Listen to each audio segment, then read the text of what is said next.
咁首先Mark 就 remind 我哋提醒我哋擺嗰個拍嘅姿勢，YY 嘅 logo 一定係正嘅方向。咁以後你每穿一塊拍嘅話，其實都可以用呢樣嘢去提翻住嗰個拍擺落去嗰個位置，佢一定要係準確嘅。Okay, and then we always use what's called an H block, and we put that at the head of the racket, and that's to spread the load on the racket head, so we're not putting a lot of pressure just in the centre of the racket. 其實頭先我哋啱啱見到一個白色細細啲嘅一個 H 字形嘅膠，咁喺嗰度咧就係其中一個我哋幫手控制住嗰個位置，亦都可以保護到嗰個框嘅。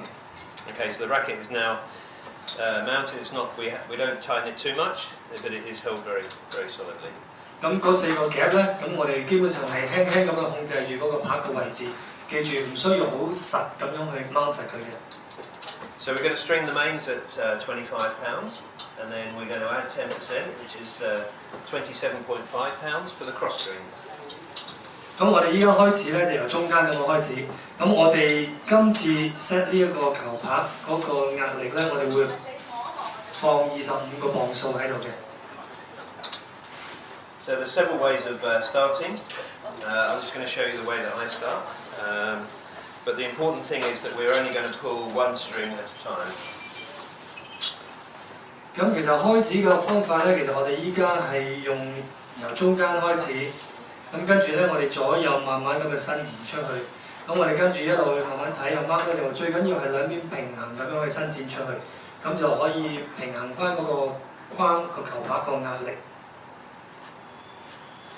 So we get the string centred, and we clamp on one of the centre mains. Take the slack out this side, and we tension the first string. 咁我喺依家我眼前見得到，譬如我哋分左右咁樣計啦。咁右邊、左邊嗰度分別喺上下嗰度已經夾住咗第一條線，跟住就開始第一個步驟嘅拉力啦。So I'm going to put 3 strings in one side to start with, 3 main strings.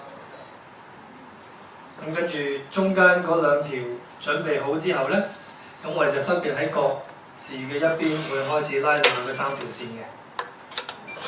So we've got our 3 in there, and then I'll go to the other side and catch up and do 3 strings on the other side.